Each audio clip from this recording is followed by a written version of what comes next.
As he was doing this, the class president approached him to discuss something. She asked if he had met with the athlete group from their class. Haruka then remembered that they wanted to apologize to her. The class president then revealed to Haruka that she was the one with the plunderer skill. Haruka appeared to already know about it, which shocked the class president. Haruka candidly told the class president that it was quite evident she possessed the plunder skill. She asked him why he still chose to help her despite knowing this and whether he was afraid of her. Haruka replied that just like the geeks, he wasn't afraid of her either. The class president felt relieved by his response and expressed her gratitude to Haruka for everything he had done for them. Haruka noticed that they had been making good progress on their journey, but it was time to set up camp. He suggested looking for a location near a flowing river and away from any potential monster threats. Haruka then asked the class president if it was alright for him to go and gather some information since the forest appeared to be relatively safe. She agreed as long as it wasn't a dangerous task he was undertaking. After the class president told Haruka to stay put, he activated his magic collection and applied weight magic to his body, making himself extremely light. With this newfound ability, he found it easy to climb up trees and realized he could jump high into the sky with a running start. Haruka attempted to fly and was amazed at his momentary success, but he quickly fell back down. He realized that without strengthening his body using magic collection,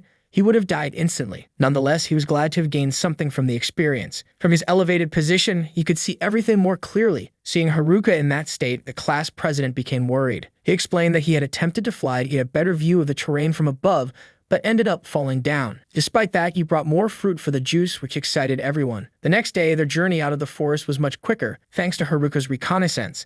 They had faced many challenges during their trip, but finally, they were rewarded with success as they found themselves out of the massive forest. Upon exiting the forest, Haruka decides to explore the area a bit further and discovers his ability to move while walking midair. The class president asks him to check the safety of the area using his 1,000-mile eyes power. As he activates the skill and zooms in, Haruka sees a group of 6 people being attacked by a monster. The class president inquires whether they can handle the situation on their own or if they are winning. Haruka comes to the realization that in such a world, it's expected for humans to be attacked by monsters, and there's no guarantee that those people in distress are necessarily good-hearted individuals. Helping them out of goodwill may backfire if they turn out to be thieves or hostile. This is a major risk as he had experienced with the delinquents. He believes the girls are too naive in their approach. Haruka's main reason for accompanying them to town is that he believes humans can be scarier than monsters. However, the class president insists on going to save the people under attack by the monsters. She asks the fastest girls to get ready, but Haruka doubts they will reach in time. He questions the class president's plan if those people turn out to be thieves. She replies that if they are hostile and attack them, she will fight back. Haruka wasn't surprised by the class president's determination to help the people under attack. He informed her that he would be right back and urged the girls to take care of themselves. Using his magic, Haruka prepared to go and aid the people, but he knew he wouldn't make it in time if he ran. So he strengthened his body with magic collection, made himself weightless with weight magic, and used the wind magic he had learned earlier to fly. As he soared through the air, he suddenly felt something on his back, and to his astonishment, it was the class president. She confessed that she didn't know how she got caught up in all of this. With a loud crash, Haruka and the class president landed on top of the monsters, swiftly defeating them all. The group of people that Haruka had just rescued expressed their gratitude and thanked him for saving them. Among them, their leader, Ofter, and another guy named Gatek, inquired if Haruka was headed to the town of Omu. They offered to treat him to anything as a token of their appreciation. Haruka jokingly asked if they could provide him with some girls as a gift, which made both Ofter and Gatek chuckle. They suggested continuing their conversation in town. Later, Ofter informed Haruka that packs of green wolves had been targeting merchants recently, prompting the guild to issue a request for help. They were initially told that the number of wolves wouldn't be too high, but they ended up encountering over 30 of them. It would have been disastrous if Haruka hadn't intervened. Haruka mentioned that a large green wolf had fled early on, causing their party to suffer significant losses. Afterward, they decided to divide the remaining cargo and return home. With nothing else to do until the rest of the girls arrived, Haruka decided to pass the time by consuming some strength mushrooms. He used his fire magic to grill them for a meal to hand them out to the party. Even without some major damage, they must have some minor damage or fatigue. They felt better and seemed to enjoy the mushrooms a lot. After rejoining with the rest of the group, everyone was immediately captivated by the elf women, acting like crazed fangirls. With the party guiding them, they set off toward the town of Omu. Despite Haruka's warning, the girls decided to race to the town. Finally, they arrived at the town, and the girls were happy to have made it there. The delinquents, led by Katsuyama, had significantly raised their levels, and were now prepared to seek out the girls to attack them. One of the boys suggests that before attacking the girls, they should unseal fascination and puppetry. The group agrees to locate the geeks first and ensure they don't escape when they find them. Upon entering the lively town of Omu, the girls couldn't contain their excitement and enthusiasm to explore. The class president reminded them to stay together and not wander too far apart. Haruka felt relieved that everyone had arrived safely in the town, realizing that his role was finally over. The class president sought Haruka's help to gather and control the girls, but he was sitting in a corner, seemingly relaxed. Undeterred, the class president took charge and called the girls together, just as she would in class, and it worked. She then shared her plan with the group. After would introduce them to the Adventurers Guild, where they would cash in their loot, register as adventurers, and find an inn. Additionally, she wanted to inquire about the geeks. Haruka observed that After and Getek were tense, likely due to their near-death encounter with the Green Wolves. As they delved deeper into the town, the atmosphere turned unsettling until they finally reached the Adventurers Guild. Inside, the group was met with cold stares from other adventurers. Some of them tried to provoke Haruka, but he quickly scared them off, making them bow down before him. The class president intervened and instructed Haruka to sit quietly in a corner. Afterwards, After led the group to the second floor and introduced Haruka to the guild master, an elderly man. Haruka, however, was tired of dealing with older men and wished to meet girls instead. Initially, the guild master appeared intimidating, and Haruka could sense a tremendous amount of pressure. He braced himself, expecting to be scolded, but to his surprise, the guild master's intentions were entirely different. Instead of reprimanding him, the guild master wanted to express his gratitude towards Haruka for assisting After and others. Haruka was taken aback by the unexpected turn of events. Following that, After made an announcement that their next task involved exchanging goods, and afterward, they were required to register with the guild. Haruka disclosed his intention to sell some magic stones and suggested that the rest of the group proceed with the registration process while he was away. Haruka had gathered lots of magic stones by defeating goblins, and with help from the hardworking girls cleaning up after him. He felt excited about selling them and possibly becoming wealthy in that world. When he showed the exchange window lady his collection, she was shocked by the amount and said she couldn't appraise all of them at once. Haruka then revealed he had even more magic stones, and she asked him to come back the next day. After the girls finished registering with the guild, After and Getek discussed the impressive high levels of the entire group, with everyone being above level 30. The guild was abuzz with excitement as 20 cheat users registered all at once. Only Haruka remained to complete his registration. When Haruka finally got himself registered, he believed that this marked the end of his NEET lifestyle. The class president expressed confidence in Haruka, stating that he would become a great adventurer, far surpassing the girls who were considered nothing special compared to him. However, Haruka's life took an unexpected turn when he learned that his level was lower than 10. The lady at the guild explained to Haruka that he could only become a full-fledged adventurer after reaching level 10. At the beginning, he needed to train with the party, then become a trainee at level 20, and finally gain the ability to operate independently at level 30. Haruka's level was incredibly low, preventing him from becoming an adventurer. Moreover, his loner skill made it impossible for him to join a party, leaving him with no choice but to reach level 30 before he could register. Feeling disappointed, he couldn't help but conclude that he was still a NEET at heart. The class president empathized with Haruka's situation and decided that while he took the time to recover and improve, the rest of the group would proceed to an inn. The group follows the guild's suggestion and heads to the hotel. To Haruka's surprise, it turns out to be no ordinary hotel, but a love motel alley. They are greeted by the poster girl, who was already informed by the guild about their arrival. The group is then divided into different rooms to rest. As Haruka enters his room, he finds it to be normal and unremarkable. Despite having hopes of earning money by exchanging his magic stones, he tries to keep his expectations low, considering that the stones were of relatively low quality. On the following day, the class president shared with everyone that the receptionist informed them about the town of Onmui being relatively safe and well-equipped with most of the basic necessities, making it suitable for an extended stay. However, Haruka couldn't help feeling sad about the town lacking a bookstore, a feeling only a true geek like him could understand. Hearing the word geek, the poster girl inquires if Haruka is referring to people dressed similarly to him. The class president then asks her if she has seen a group of 4 boys, to which she replies that they are frequent visitors to the town. The mean girls were relieved to hear that the geeks were safe. Initially planning to leave, Haruka changed his mind and decided to stay in order to meet the geeks. Later, when he went to the exchange window to collect his money from selling the magic stones, the staff handed him some money but apologized, stating that they only had this much ready. Confused, Haruka expressed that he wasn't trying to rob them and asked for an explanation. The guildmaster, also present at the scene, apologized to Haruka and explained that they were still processing the large quantity of magic stones which caused the delay. To make matters worse, they didn't even have enough money to pay him for the portion that had been processed so far. The guildmaster then requested Haruka to accept the money from them in installments. Afterward, Haruka received 8 million air from the exchange window. With this amount of money, he believed they could live comfortably for a while.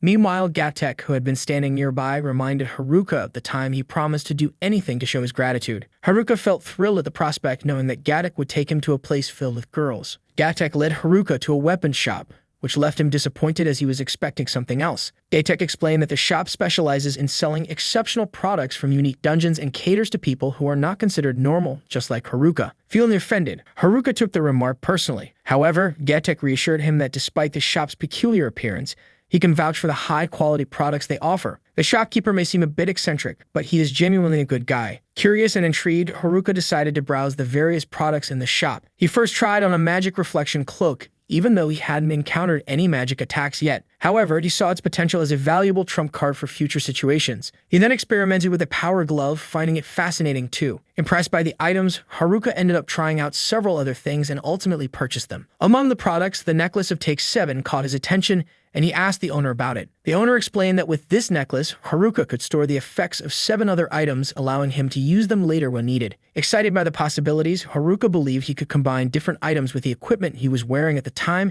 making him even more powerful. His curiosity piqued. He also decided to buy the rope of mistletoe, even though its explanation seemed lacking. He learned that it could strengthen his staff, and that was enough reason for him to make the purchase. As Haruka was engrossed in exploring the shop's intriguing items, a class president showed up and scolded him for taking too much time. Haruka expressed his desire to spend more time there, but in his excitement, he accidentally combined some of the items without completing the purchase process. This mistake angered the owner, who chastised Haruka for combining the items before paying for them. The owner then informed him of the total amount he was supposed to pay, but it turned out to be more than Haruka had anticipated. Having spent all of his money on the items from the shop, Haruka found himself in a state of depression the next day. He was broke and unable to buy anything anymore. The class president refused to give him any allowance, and he couldn't take any guild requests to earn money. Furthermore, whenever he attempted to leave town for errands, the class president stopped him, insisting on knowing his exact intentions. Feeling trapped, Haruka made up his mind to break out. Haruka's initial attempt to break out was by asking the class president politely, but she instantly refused his request. Despite his sincere desire to go out and make money, she remained adamant and wouldn't allow him to leave under any circumstances. Haruka worried that he might end up with the poor title due to his current financial situation. Determined to find a way out, he remembered the magic cloak he had purchased earlier, which could obscure the wearer's figure. With an idea in mind, he decided to use the cloak's effect to sneak out of town and then sneak back in later. Hoping to go unnoticed by the class president, he mustered the courage to give it a try and escape. As Haruka activated the power of the cloak, an unusual sensation filled the air, causing the class president to sneeze as he swiftly passed by her. However, his attempt to cross the outer wall didn't go as planned, and he ended up falling down. The class president caught up to him and inquired about his destination, interrupting his escape. Meanwhile, another girl from their group was also present, trying on different clothes in a rather exhibitionist manner. After the class president's departure, Haruka sensed the presence of this girl. Later, he overheard the girls engaged in conversations about clothes among themselves, which made him realize that they were gradually adapting to their new life in the town. Later, the mean girls go out to hang out, and Shimazaki notices the geeks there. As Shimazaki informed the girls about the geek, they turned around to see if they could spot them. But to their surprise, there was no one there. It seemed that Shimazaki had made a mistake in her observation. Later, the girls prepared themselves for their first quest, which made Haruka feel jealous. He also wanted to go out and do something, but the class president was adamant about not allowing him. Eventually, she relented when he said he wanted to check on the geek's well-being. However, she warned him to be careful not to get caught by the gatekeeper. Haruka then readied himself to search for the geeks.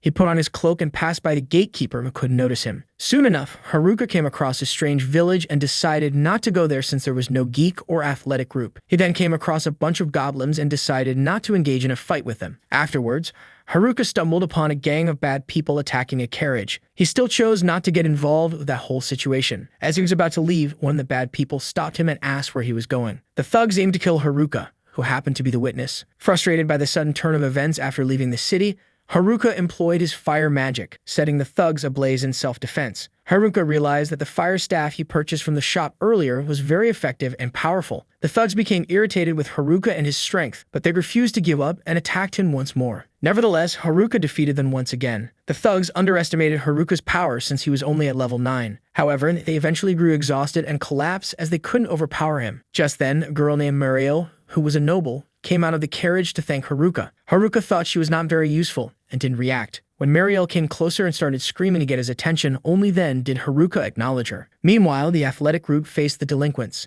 As they started fighting, something pierced through the chest of the delinquent's leader. The girls had finally settled down in the city and began earning a living, but a dreadful danger was slowly approaching from the forest. Haruka understood that it was the moment to put to good use all the new equipment he had purchased earlier. We return to Mariel and Haruka. Mariel explains to Haruka that while she was on her way home from a business meeting, the thugs suddenly attacked her. She shares how worried she was about the situation had Haruka not been there to help. Mariel's guards inform her that the thugs' swords were coated with poison and they were feeling unwell. Fortunately, Haruka remembered that he had some herbs with him and he had prepared an antidote from those herbs. He gave the guards the antidote, assuring them that they would be all right. Mariel was immensely grateful to Haruka for not only rescuing her, but also saving her guards with his antidote. Haruka felt relieved that the antidote herbs came in handy. Mariel then requested Haruka to accompany them back to her town, expressing her desire to properly show her gratitude. Haruka agreed, but he also mentioned that her town should be nearby, as he needed to reach his own town before nightfall. As they began their journey, Haruka inquired about the name of Mariel's town. She replied that it was a city located upstream of the river. Haruka found the name quite peculiar and unusual. It turned out that the name of her town was actually Shitty Town. This revelation made Mariel emotional, as she referred to herself as a shitty daughter of a shitty lord. Upon arriving at Mariel's mansion, Haruka was amazed by its grand size. As he made an attempt to leave, Mariel insisted that he wait for her inside as she needed to change her clothes.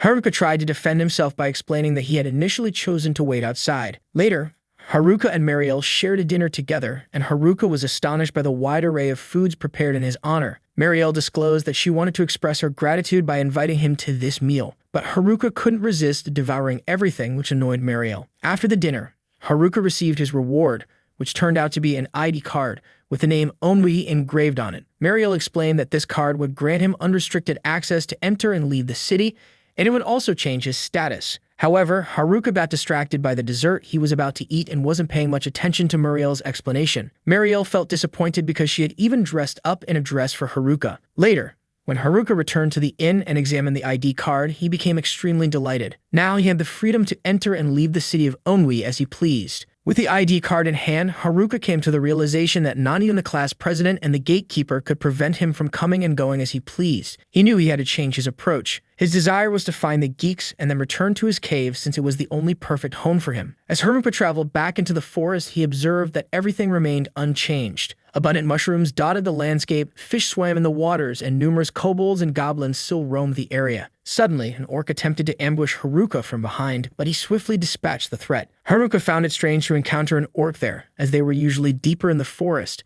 Nevertheless, with his new equipment, dealing with enemies had become too easy for him. However, he couldn't shake off a feeling of unease. He realized that only 4 days had passed since he left the forest, and he wondered if something had happened while he was away. His sensibility skill picked up on something amiss. Upon finding blood on the ground, he considered the geeks and the athletic club members. He dismissed the geeks, knowing they were specialists and unlikely to be involved in any accidents. He pondered whether the athletic club members might have had a confrontation with the delinquents. As he ventured deeper, his shock grew and he discovered the athletes lying injured on the ground. Haruka was taken aback by the sorry state of the athletes and couldn't understand what had transpired. He promptly administered his potions to them, and they gradually regained consciousness. They disclosed to Haruka that they were unexpectedly ambushed by the delinquents. Haruka inquired if the geeks had also been attacked, but the athletes clarified that the delinquents had solely focused on them. The athletes shared that the delinquents were surprisingly strong, and they stood no chance against them. The athletes now understood what the delinquents were after. Their target was the class president, as they sought to obtain her plunder skill. However, the athletes were unaware of the class president's whereabouts. When they were on the brink of death,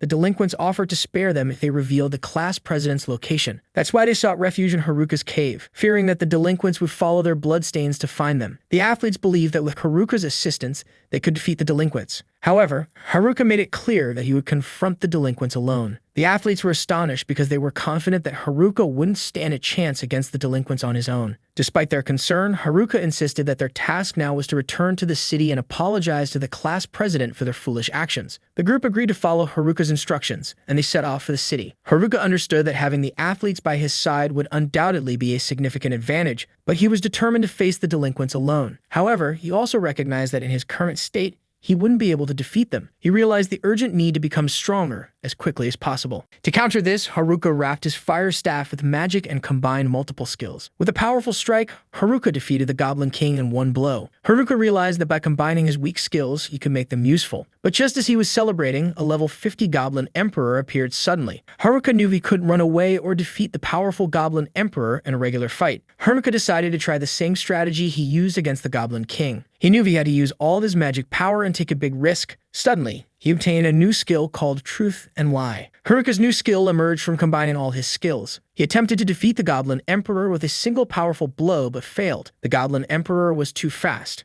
Haruka knew he couldn't escape from the Goblin Emperor's weapon skill. He attacked again, and though the Goblin Emperor recovered quickly, Haruka managed to deal more damage than before. Haruka understood the seriousness of the situation but remained determined to fight. After a tough fight, Haruka won and defeated the Goblin Emperor. Checking his stats, he discovered new skills. Still feeling less powerful than that guy, Haruka wanted the cheat skill from him. Suddenly, Tanaka, the geek leader, emerged from the shadows. The athletes finally arrived in the city of Omu and found the girls there. The girls were shocked to see them in such a state. They told the girls that Haruka was still fighting in the forest. Meanwhile, Tanaka disclosed to Haruka that he had made the athletes guide him to the class president's location. He had even come to Haruka's hideout.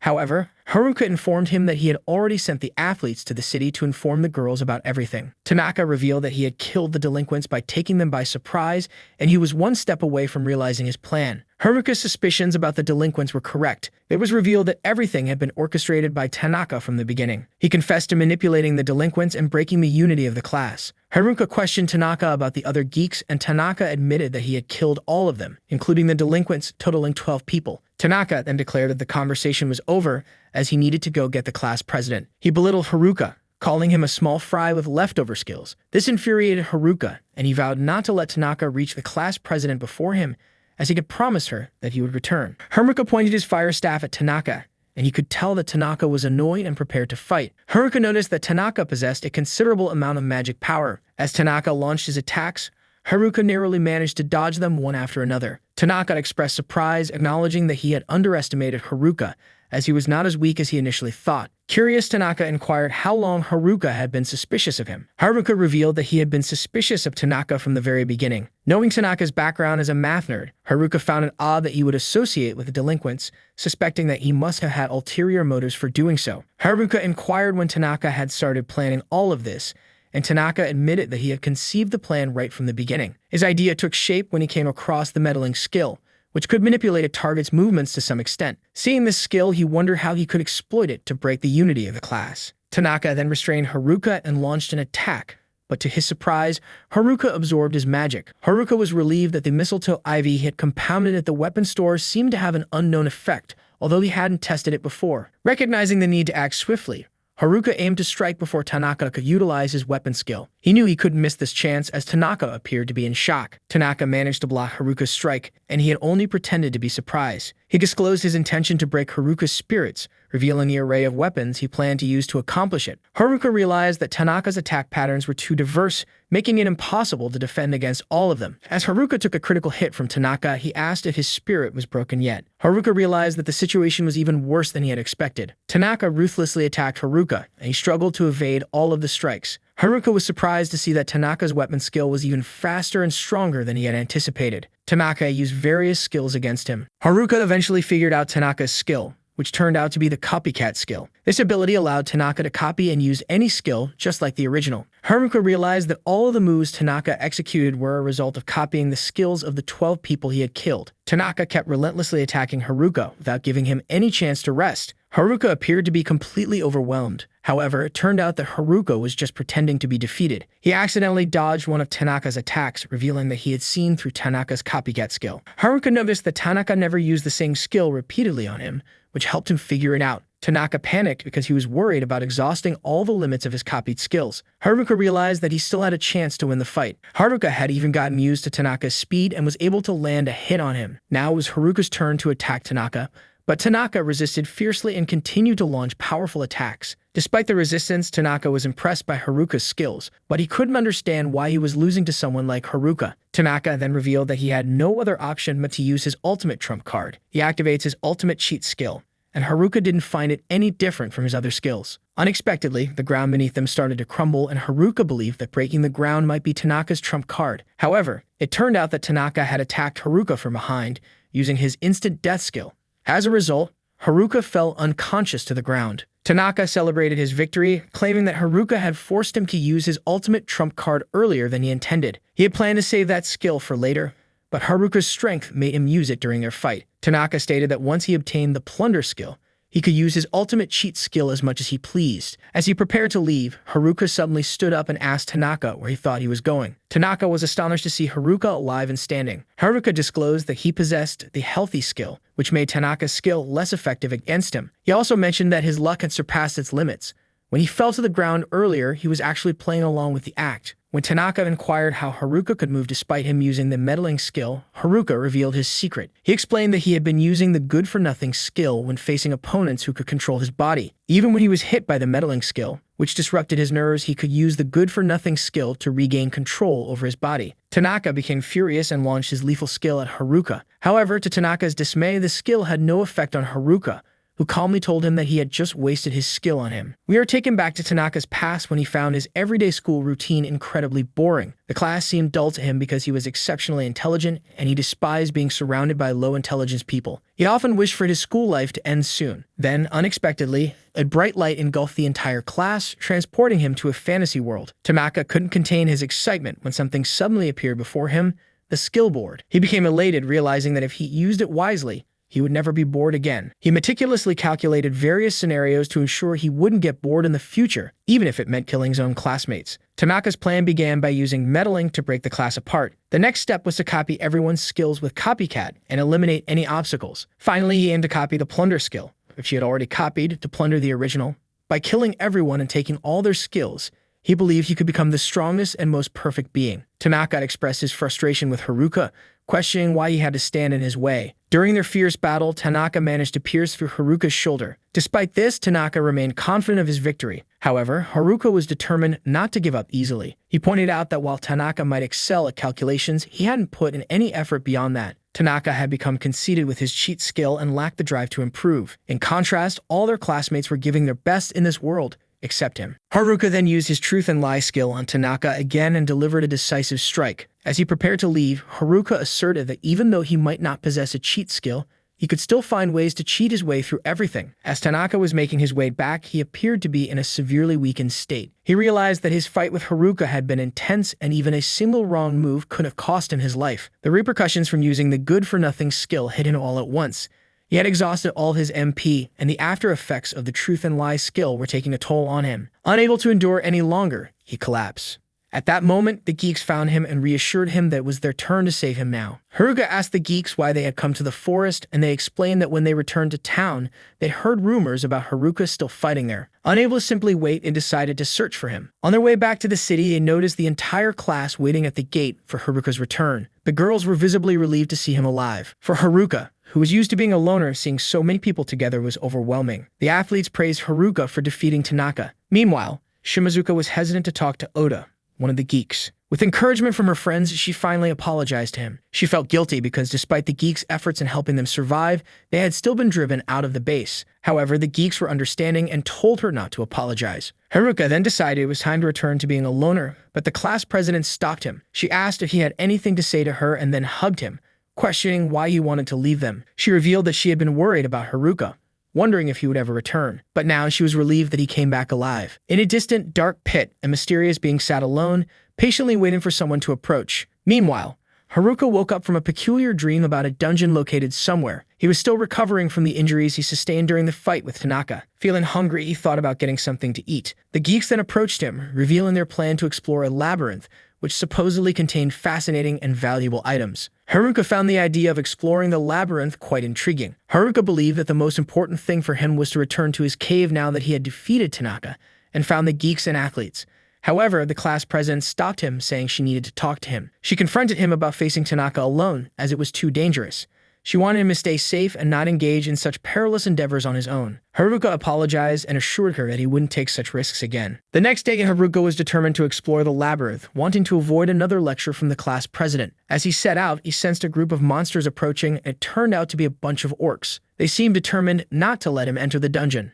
Meanwhile, back in the town, Gatek announced that the orcs had launched a large-scale invasion, destroying a nearby village, and were heading their way. The guildmaster called upon the adventurers to prepare and defend the town at all costs.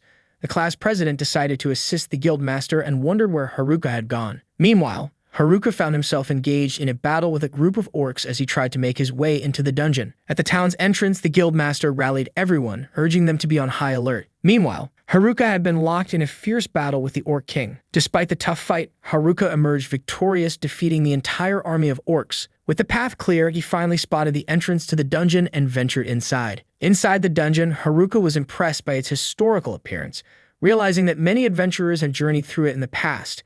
Sensing a tense atmosphere from its depths, he decided to ignore it for now and focused on finding the item that could increase his affinity. After some exploration, Haruka discovered a chest, but found nothing useful inside. It dawned on him that the old man from the shop might possess information about the item he needed. Haruka recalled that most of the items sold in the shop came from the dungeon. Determined to find the item, he resolved to return to the town and speak with the old man first. Meanwhile, the guild master and others were puzzled about why the orcs hadn't attacked the town, even after waiting until night. Shimazaki mentioned that she sensed something coming, but it turned out to be just Haruka. The class president expressed her concern, explaining that it was dangerous outside due to monsters that had been destroying nearby villages. She clarified that everyone was out there to protect the town from these threats. Haruka then surprised them by revealing that he had already taken care of the orcs, assuming they were the monsters the class president was talking about. The guild master expressed his gratitude for Haruka's actions, but advised him not to engage in such risky behavior again. He explained that monster activities had become more active lately, especially with the ones coming from the dungeon. These monsters tended to appear in large numbers and were more noticeable than others. The guild master anticipated that the monsters might launch a stampede in the near future. After a brief conversation with the others,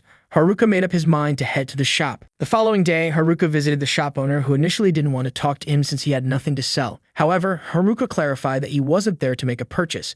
Instead, he inquired if the shop owner knew about items that could increase affinity, specifically mentioning the pheromone ring. The shop owner informed him that the rumored ring could be found in a nearby dungeon. Haruka asked for the exact location of the ring, mentioning that he hadn't come across it during his previous exploration of the dungeon. The shop owner replied that it might be in an unexplored area lying below the 50th floor. However, he warned Haruka that he couldn't casually go there. On each floor, there was a powerful boss monster known as the Floor Master, and Haruka needed to defeat it to progress to the next floor, with the bottom floor being the 100th floor. The shop owner warned Haruka to exercise caution, as the dungeon held many mysteries, including the ancient heroic tale and the Dungeon Emperor. If Haruka intended to explore the dungeon, he needed to be well prepared with suitable items. Meanwhile, one of the geeks overheard Haruka's conversation and informed the class president that Haruka was planning to venture into the dungeon to search for an item known as the pheromone ring. Worried upon hearing this, the class president and everyone else decided to stop Haruka from going into the dungeon. As Haruka made his way towards the dungeon, he noticed that his entire class was following him. They confronted him about going into the dungeon alone to find the pheromone ring. Haruka felt the need to defend himself, stating that he was actually searching for the Solomon ring and not the pheromone ring. However, the class president insisted that they would all be accompanying him. Feeling the pressure of not wanting the class president to obtain the pheromone ring before him,